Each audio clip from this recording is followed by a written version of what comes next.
पुणे शहरातील हडपसर भागातून विकृत घटना समोर आलेली आहे। एका लिंक पिसाट नराधमाने श्वानावर अनैसर्गिक लैंगिक अत्याचार केल्याची घटना समोर आलेली आहे आणि नराधमाविरोधात काळीपड पोलीस ठाण्यात गुन्हा दाखल करण्यात आलेला आहे। चला तर मग हा व्हिडिओ पहा। त्यावर चॅनलवरती नवीन असाल तर जरूर सबस्क्राईब करा।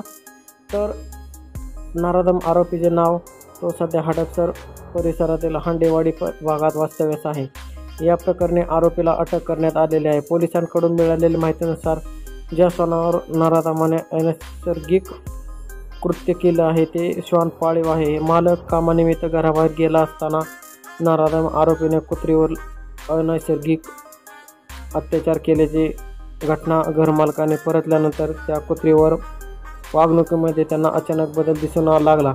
त्यामुळे मालकाला शंका आली। त्यानंतर त्यांनी घरातील सीसीटीव्ही तपासली।